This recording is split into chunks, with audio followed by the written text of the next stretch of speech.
जय माता दी। प्रिय श्रोताओं, आज गुप्त नवरात्रि के 7वें दिन सुनिए श्री दुर्गा सप्तशती पाठ का 12वां और 13वां अध्याय। उससे पहले सुनिए श्री दुर्गा कवच पाठ। इस श्री चंडी कवच के ब्रह्मा ऋषि अनुष्टुप छंद चामुंडा देवता अंग न्यास में कही गई माताएं बीज दिग्बंध देवता तत्व हैं। श्री जगदम्बा की प्रीति के लिए सप्तशती के पाठांग भूत जप में इसका विनियोग किया जाता है। चंडिका देवी को नमस्कार है।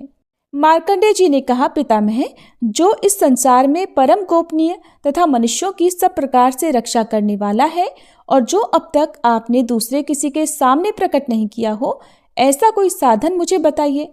तब ब्रह्मा जी बोले, हे ब्राह्मण, ऐसा साधन तो एक देवी का कवच ही है, जो गोपनीय से भी परम गोपनीय, पवित्र तथा संपूर्ण प्राणियों का उपकार करने वाला है।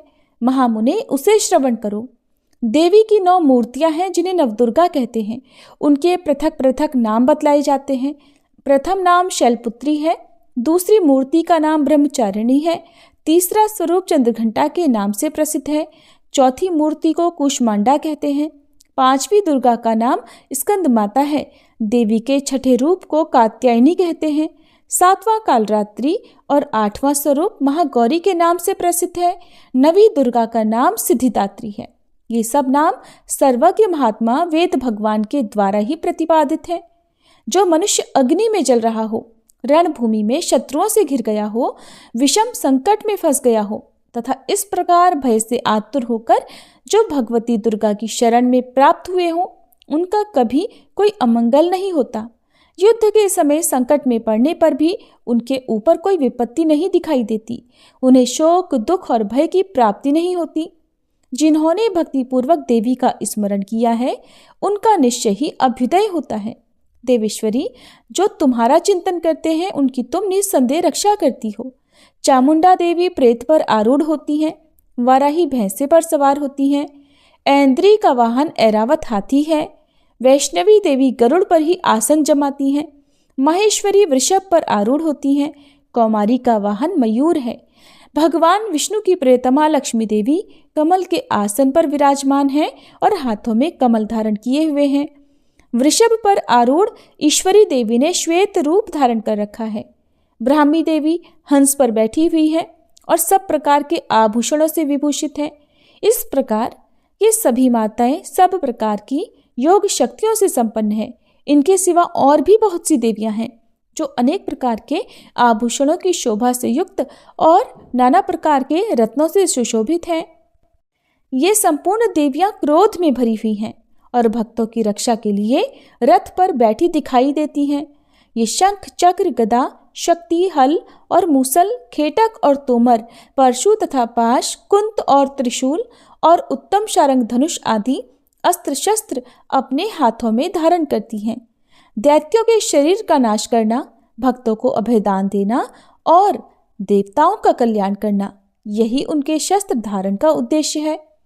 कवच आरंभ करने के बाद पहले इस प्रकार प्रार्थना करनी चाहिए कि महान रौद्र रूप, अत्यंत घोर पराक्रम, महान बल और महान उत्साह वाली देवी, आप महान भय का नाश करने वाली हो, आपको नमस्कार है।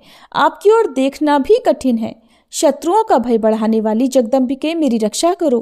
पूर्व दिशा में ऐन्द्रिय इंद्र शक्ति मेरी रक्षा करे। अग्निकोण में अग्निशक्ति, दक्षिण दिशा में वाराही और नैऋत्य कोण में खड्गधारिणी मेरी रक्षा करे। पश्चिम दिशा में वारुणी और वायव्य कोण में मृग पर सवारी करने वाली देवी मेरी रक्षा करें। उत्तर दिशा में कौमारी और ईशान कोण में शूलधारिणी देवी रक्षा करें। ब्रह्माणी, आप ऊपर की ओर से मेरी रक्षा करो और वैष्णवी देवी नीचे की ओर से मेरी रक्षा करे। इसी प्रकार शव को अपना वाहन बनाने वाली चामुंडा देवी 10 दिशाओं में मेरी रक्षा करे। जया आगे से और विजया पीछे की ओर से मेरी रक्षा करे।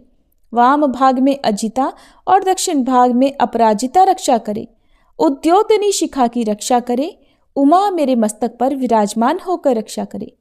ललाट में मालाधारी रक्षा करे और यशस्विनी देवी मेरी भौहों का संरक्षण करे। भौहों के मध्य भाग में त्रिनेत्रा और नथुनों की यमघंटा देवी रक्षा करें। दोनों नेत्रों के मध्य भाग में शंखिनी और कानों में द्वारवासिनी रक्षा करें। कालिका देवी कपोलों की तथा भगवती शांकरी कानों के मूल भाग की रक्षा करे। नासिका में सुगंधा और ऊपर के ओठ में चर्चिका देवी रक्षा करे। नीचे के ओठ में अमृत कला और जिह्वा में सरस्वती देवी रक्षा करे। कौमारी दांतों की और चंडिका कंठ प्रदेश की रक्षा करे। चित्रघंटा गले की घाटी की और महामाया तालु में रहकर रक्षा करे। कामाक्षी ठोड़ी की और सर्वमंगला मेरी वाणी की रक्षा करे। भद्रकाली ग्रीवा में और धनुर्धरी पृष्ठवंश अर्थात मेरुदंड में रहकर रक्षा करे। कंठ के बाहरी भाग में नीलग्रीवा और कंठ की नली में नलकूबरी रक्षा करे। दोनों कंधों में खड्गनी और मेरी दोनों भुजाओं की वज्रधारिणी रक्षा करे। दोनों हाथों में दंडनी और अंगुलियों में अंबिका रक्षा करे। शूलेश्वरी नखों की रक्षा करे। कुलेश्वरी कुक्षी अर्थात पेट में रहकर रक्षा करे।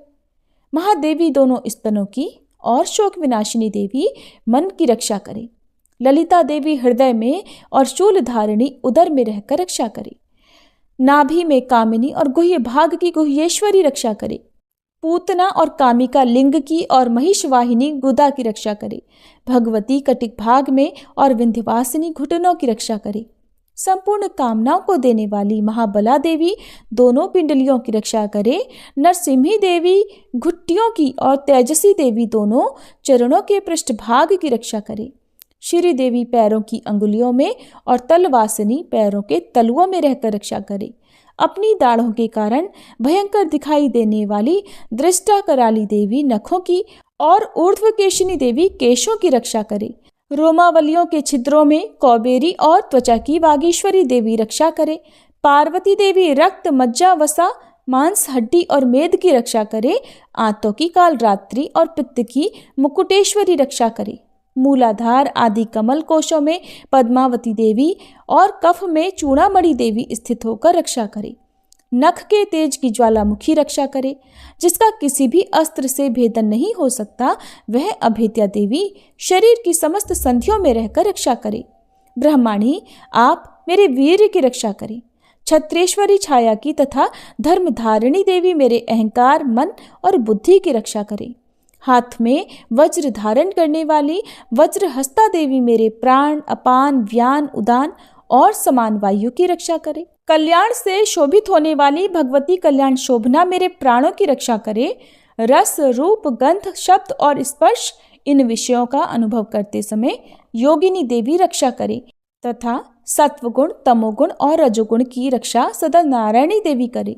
वाराही आयु की रक्षा करे। वैष्णवी धर्म की रक्षा करे और चक्रिणी अर्थात चक्र धारण करने वाली देवी यश कीर्ति लक्ष्मी धन तथा विद्या की रक्षा करे। इंद्राणी आप मेरे गोत्र की रक्षा करें। चंडिके आप मेरे पशुओं की रक्षा करो। महालक्ष्मी पुत्रों की रक्षा करो और भैरवी पत्नी की रक्षा करे। मेरे पथ की सुपथा तथा मार्ग की क्षेमंकरी रक्षा करे। राजा के दरबार में महालक्ष्मी रक्षा करे और सब ओर व्याप्त रहने वाली विजया देवी संपूर्ण भयों से मेरी रक्षा करे। देवी जो स्थान कवच में नहीं कहा गया है अतएव रक्षा से रहित है वह सब आपके द्वारा सुरक्षित हो क्योंकि आप विजयशालिनी और पापनाशिनी हो। यदि अपने शरीर का भला चाहे तो मनुष्य बिना कवच के कहीं एक पग भी ना जाए। कवच का पाठ करके ही यात्रा करे। कवच के द्वारा सब ओर से सुरक्षित मनुष्य जहाँ जहाँ भी जाता है वहाँ वहाँ उसे धन लाभ होता है तथा संपूर्ण कामनाओं की सिद्धि करने वाली विजय की प्राप्ति होती है। वह जिस जिस अभीष्ट वस्तु का चिंतन करता है उसको निश्चय ही प्राप्त कर लेता है। वह पुरुष इस पृथ्वी पर तुलना रहित महान ऐश्वर्य का भागी होता है। कवच से सुरक्षित मनुष्य निर्भय हो जाता है। युद्ध में उसकी पराजय नहीं होती और वह तीनों लोकों में पूजनीय होता है। देवी का यह कवच देवताओं के लिए भी दुर्लभ है। जो प्रतिदिन नियम पूर्वक तीनों संध्याओं के समय श्रद्धा के साथ इसका पाठ करता है उसे देवी कला प्राप्त होती है और वह तीनों लोकों में कहीं भी पराजित नहीं होता। इतना ही नहीं वह अपमृत्यु से रहित हो 100 से भी अधिक वर्षों तक जीवित रहता है। मकरी चेचक और कोढ़ आदि उसकी संपूर्ण व्याधियां नष्ट हो जाती हैं। कनेर भांग अफीम धतूरे आदि का स्थावर विष सांप और बिच्छू आदि के काटने से चढ़ा हुआ जंगम विष तथा अहिफेन और तेल के संयोग आदि से बनने वाला कृत्रिम विष, ये सब प्रकार के विष दूर हो जाते हैं, उनका कोई असर नहीं होता। इस पृथ्वी पर मारण मोहन आदि जितने अभिचारी के प्रयोग होते हैं तथा इस प्रकार के जितने मंत्र यंत्र होते हैं, वे सब इस कवच को हृदय में धारण कर लेने पर उस मनुष्य को देखते ही नष्ट हो जाते हैं।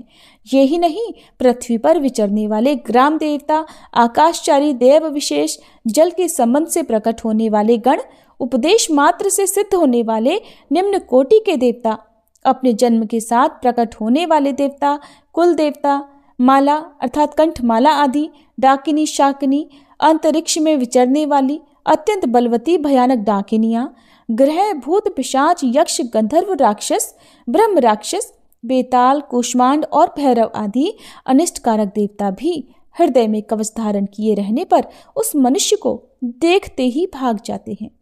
कवचधारी पुरुष को राजा से सम्मान वृद्धि प्राप्त होती है। यह कवच मनुष्य के तेज की वृद्धि करने वाला और उत्तम है। कवच का पाठ करने वाला पुरुष अपनी कीर्ति से विभूषित भूतल पर अपने सुयश के साथ साथ वृद्धि को प्राप्त होता है। जो पहले कवच का पाठ करके उसके बाद सप्तशती चंडिका का पाठ करता है, उसकी जब तक वन पर्वत और काननों सहित ये पृथ्वी टिकी रहती है, तब तक यहाँ पुत्र पौत्र आदि संतान परंपरा बनी रहती है। फिर देह का अंत होने पर वह पुरुष भगवती महामाया के प्रसाद से उस नित्य परम पद को प्राप्त होता है, जो देवताओं के लिए भी दुर्लभ है। यह सुंदर दिव्य रूप धारण करता और कल्याण में शिव के साथ आनंद का भागी होता है। इस प्रकार श्री दुर्गा कवच पाठ संपूर्ण हुआ। अब सुनिए अध्याय 12 और 13। देवी बोली, देवताओं, जो एकाग्रचित्त होकर प्रतिदिन इन स्तुतियों से मेरा स्तवन करेगा, उसकी सारी बाधा मैं निश्चय ही दूर कर दूंगी। जो मधुकैटभ का नाश, महिषासुर का वध तथा शुंभ निशुंभ के संहार के प्रसंग का पाठ करेंगे तथा अष्टमी, चतुर्दशी और नवमी को भी जो एकाग्रचित्त हो भक्ति पूर्वक मेरे उत्तम महात्म्य का श्रवण करेंगे, उन्हें कोई पाप छू नहीं सकेगा। उन पर पाप जनित आपत्तियां भी नहीं आएंगी। उनके घर में कभी दरिद्रता नहीं होगी तथा उनको कभी प्रेमी जनों के विछोह का कष्ट भी नहीं होगा। इतना ही नहीं, उन्हें शत्रु से, लुटेरों से, राजा से, शस्त्र से, अग्नि से तथा जल की राशि से भी कभी भय नहीं होगा। इसलिए सबको एकाग्रचित्त होकर भक्ति पूर्वक मेरे इस महात्म्य को सदा पढ़ना और सुनना चाहिए। ये परम कल्याणकारक है। मेरा महात्म्य महामारी जनित समस्त उपद्रवों तथा आध्यात्मिक आदि तीनों प्रकार के उत्पातों को शांत करने वाला है। मेरे जिस मंदिर में प्रतिदिन विधि पूर्वक मेरे इस महात्म्य का पाठ किया जाता है, उस स्थान को मैं कभी नहीं छोड़ती। वहाँ सदा ही मेरा सन्निधान बना रहता है। बलिदान, पूजा, होम तथा महोत्सव के अवसरों पर मेरे इस चरित्र का पूरा पूरा पाठ और श्रवण करना चाहिए। ऐसा करने पर मनुष्य विधि को जानकर या बिना जाने भी मेरे लिए जो बलि, पूजा या होम आदि करेगा, उसे मैं बड़ी प्रसन्नता के साथ ग्रहण करूंगी। शरद काल में जो वार्षिक महापूजा की जाती है, उस अवसर पर जो मेरे इस महात्म्य को भक्ति पूर्वक सुनेगा, वह मनुष्य मेरे प्रसाद से सब बाधाओं से मुक्त तथा धन, धान्य और पुत्र से संपन्न होगा। इसमें तनिक भी संदेह नहीं। मेरे इस महात्म्य, मेरे प्रादुर्भाव की सुंदर कथाएं तथा युद्ध में किए हुए मेरे पराक्रम सुनने से मनुष्य निर्भय हो जाता है। मेरे महात्म्य का श्रवण करने वाले पुरुषों के शत्रु नष्ट हो जाते हैं, उन्हें कल्याण की प्राप्ति होती है तथा उनका कुल भी आनंदित रहता है। सर्वत्र शांति कर्म में बुरे स्वप्न दिखाई देने पर तथा ग्रह जनित भयंकर पीड़ा उपस्थित होने पर मेरा महात्म्य श्रवण करना चाहिए। इससे सब विघ्न तथा भयंकर ग्रह पीड़ाएं शांत हो जाती हैं और मनुष्यों द्वारा देखा हुआ दुस्वप्न शुभ स्वप्न में परिवर्तित हो जाता है। बाल ग्रहों से आक्रांत हुए बालकों के लिए ये महात्म्य शांतिकारक है तथा मनुष्यों के संगठन में फूट होने पर यह अच्छी प्रकार मित्रता कराने वाला होता है। ये महात्म्य समस्त दुराचारियों के बल का नाश करने वाला है। इसके पाठ मात्र से राक्षसों, भूतों और पिशाचों का नाश हो जाता है। मेरा ये सब महात्म्य मेरे सामीप्य की प्राप्ति कराने वाला है। पशु, पुष्प, अर्घ्य, धूप, दीप, गंध आदि उत्तम सामग्रियों द्वारा पूजन करने से, ब्राह्मणों को भोजन कराने से, होम करने से, प्रतिदिन अभिषेक करने से, नाना प्रकार के अन्य भोगों का अर्पण करने से तथा दान देने आदि से 1 वर्ष तक जो मेरी आराधना की जाती है और उससे मुझे जितनी प्रसन्नता होती है, उतनी प्रसन्नता मेरे इस उत्तम चरित्र का एक बार श्रवण करने मात्र से हो जाती है। ये महात्म्य श्रवण करने पर पापों को हर लेता है और आरोग्य प्रदान करता है। मेरे प्रादुर्भाव का कीर्तन समस्त भूतों से रक्षा करता है तथा मेरा युद्ध विषयक चरित्र दुष्ट दैत्यों का संहार करने वाला है। इसके श्रवण करने पर मनुष्यों को शत्रु का भय नहीं रहता। देवताओं, तुमने और ब्रह्म ऋषियों ने जो मेरी स्तुतियां की हैं तथा ब्रह्मा जी ने जो स्तुतियां की हैं, वे सभी कल्याणमयी बुद्धि प्रदान करती हैं। वन में, सूने मार्ग में या फिर दावानल से घिर जाने पर, निर्जन स्थान में, लुटेरों के दाव में पड़ जाने पर या शत्रुओं से पकड़े जाने पर, अथवा जंगल में सिंह, व्याघ्र या जंगली हाथियों के पीछा करने पर, कुपित राजा के आदेश से वध या बंधन के स्थान में ले जाए जाने पर, अथवा महासागर में नाव पर बैठने के बाद भारी तूफान से नाव के डगमगाने पर, और अत्यंत भयंकर युद्ध में शस्त्रों का प्रहार होने पर, अथवा वेदना से पीड़ित होने पर, किम बहुना सभी भयानक बाधाओं के उपस्थित होने पर जो मेरे इस चरित्र का स्मरण करता है, वह मनुष्य संकट से मुक्त हो जाता है। मेरे प्रभाव से सिंह आदि हिंसक जंतु नष्ट हो जाते हैं तथा लुटेरे और शत्रु भी मेरे चरित्र का स्मरण करने वाले पुरुष से दूर भागते हैं। मार्कंडेय ऋषि कहते हैं, ऐसा कहकर प्रचंड पराक्रम वाली भगवती चंडिका सब देवताओं के देखते देखते वहीं अंतर्ध्यान हो गई। फिर समस्त देवता भी शत्रुओं के मारे जाने से निर्भय होकर पहले की तरह यज्ञ भाग का उपभोग करते हुए अपने अपने अधिकार का पालन करने लगे। संसार का विध्वंस करने वाले महाभयंकर अतुल पराक्रमी देव शत्रु शुंभ तथा महाबली निशुंभ के युद्ध में देवी द्वारा मारे जाने पर शेष दैत्य पाताल लोक में चले आए। राजन, इस प्रकार भगवती अंबिका देवी नित्य होती हुई भी पुनः पुनः प्रकट होकर जगत की रक्षा करती हैं। वे ही इस विश्व को मोहित करती हैं और वे ही इस जगत को जन्म देती हैं और वे ही प्रार्थना करने पर संतुष्ट होकर विज्ञान एवं समृद्धि प्रदान करती हैं। राजन, महाप्रलय के समय महामारी का स्वरूप धारण करने वाली वे महाकाली ही इस समस्त ब्रह्मांड में व्याप्त हैं। वे ही समय समय पर महामारी होती और वो ही स्वयं अजन्मा होती हुई भी सृष्टि के रूप में प्रकट होती हैं। वे सनातनी देवी ही समयानुसार संपूर्ण भूतों की रक्षा करती हैं। मनुष्यों के अभ्युदय के समय में वे ही घर में लक्ष्मी के रूप में स्थित होकर उन्नति प्रदान करती हैं और वे ही अभाव के समय दरिद्रता बनकर विनाश का कारण होती हैं। पुष्प, धूप और गंध आदि से पूजन करके उनकी स्तुति करने पर वे धन, पुत्र, धार्मिक बुद्धि तथा उत्तम गति प्रदान करती हैं। जय माता दी। इस प्रकार श्री मार्कंडेय पुराण में सावर्णिक मनवंतर की कथा के अंतर्गत देवी महात्म्य में फल स्तुति नामक 12वां अध्याय पूर्ण हुआ। अब सुनिए 13वां अध्याय। और श्री दुर्गा सप्तशती के 13वें अध्याय में राजा सुरथ और वैश्य को देवी के वरदान का वर्णन किया गया है। अध्याय प्रारंभ करने से पहले हम सब माँ दुर्गा का ध्यान करें, जो उदय काल के सूर्य मंडल की सी कांति धारण करने वाली हैं, जिनकी 4 भुजाएं और 3 नेत्र हैं तथा जो अपने हाथों में पाश, अंकुश, वर एवं अभय की मुद्रा धारण किए रहती हैं, उन शिवा देवी का मैं ध्यान करती हूँ। मार्कंडेय ऋषि कहते हैं, राजन, इस प्रकार मैंने तुमसे देवी के उत्तम महात्म्य का वर्णन किया। जो इस जगत को धारण करती हैं, उन देवी का ऐसा ही प्रभाव है। वे ही विद्या उत्पन्न करती हैं। भगवान विष्णु की माया स्वरूपा उन भगवती के द्वारा ही तुम, ये वैश्य तथा अन्यान्य विवेकी जन मोहित होते हैं, मोहित हुए हैं और आगे भी मोहित होंगे। महाराज, तुम उन्हीं परमेश्वरी की शरण में जाओ। आराधना करने पर वे मनुष्यों को भोग, स्वर्ग तथा मोक्ष प्रदान करती हैं। मार्कंडेय जी कहते हैं, मेधा मुनि के ये वचन सुनकर राजा सुरथ ने उत्तम व्रत का पालन करने वाले उन महाभाग महर्षि को प्रणाम किया। वे अत्यंत ममता और राज्यापहरण से बहुत खिन्न हो चुके थे।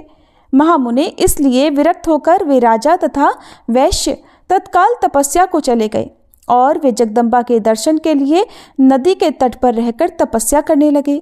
वे वैश्य उत्तम देवी सूक्त का जप करते हुए तपस्या में प्रवृत्त हुए। वे दोनों नदी के तट पर देवी की मिट्टी की मूर्ति बनाकर पुष्प, धूप और हवन आदि के द्वारा उनकी आराधना करने लगे। उन्होंने पहले तो धीरे धीरे आहार को कम किया, फिर बिल्कुल निराहार रहकर देवी में ही मन लगाए एकाग्रता पूर्वक उनका चिंतन आरंभ किया। वे दोनों अपने शरीर के रक्त से प्रोक्षित बलि देते हुए लगातार 3 वर्ष तक संयम पूर्वक आराधना करते रहे। इस पर प्रसन्न होकर जगत को धारण करने वाली चंडिका देवी ने प्रत्यक्ष दर्शन देकर कहा। देवी बोली, राजन तथा अपने कुल को आनंदित करने वाले वैश्य, तुम लोग जिस वस्तु की अभिलाषा रखते हो वो मुझसे मांगो, मैं संतुष्ट हूँ, इसलिए तुम्हें वह सब कुछ दूंगी। मार्कंडेय जी कहते हैं, तब राजा ने दूसरे जन्म में नष्ट न होने वाला राज्य मांगा तथा इस जन्म में भी शत्रुओं की सेना को बलपूर्वक नष्ट करके पुनः अपना राज्य प्राप्त कर लेने का वरदान मांगा। वैश्य का चित्त संसार की ओर से खिन्न एवं विरक्त हो चुका था और वे बड़े बुद्धिमान थे, अतः उस समय उन्होंने तो ममता और अहंता रूप आसक्ति का नाश करने वाला ज्ञान मांगा। देवी बोली, राजन तुम थोड़े ही दिनों में शत्रुओं को मारकर अपना राज्य प्राप्त कर लोगे। अब वहां तुम्हारा राज्य स्थिर रहेगा। फिर मृत्यु के पश्चात तुम भगवान विवस्वान अर्थात सूर्य के अंश से जन्म लेकर इस पृथ्वी पर सावर्णिक मनु के नाम से विख्यात होगे। वैश्वर्य, तुमने भी जिस वर को मुझसे प्राप्त करने की इच्छा की है उसे देती हूँ, तुम्हें मोक्ष के लिए ज्ञान प्राप्त होगा। मार्कंडेय जी कहते हैं, इस प्रकार उन दोनों को मनोवांछित वर देकर तथा उनके द्वारा भक्तिपूर्वक अपनी स्तुति सुनकर अंबिका देवी तत्काल अंतर्ध्यान हो गई। इस तरह देवी से वरदान पाकर क्षत्रियों में श्रेष्ठ सुरथ सूर्य से जन्म ले सावर्णी नामक मनु होंगे। जय माता दी। इस प्रकार श्री मार्कंडेय पुराण में सावर्णिक मनवंतर की कथा के अंतर्गत देवी महात्म्य में सुरथ और वैश्य को वरदान नामक 13वां अध्याय पूर्ण हुआ।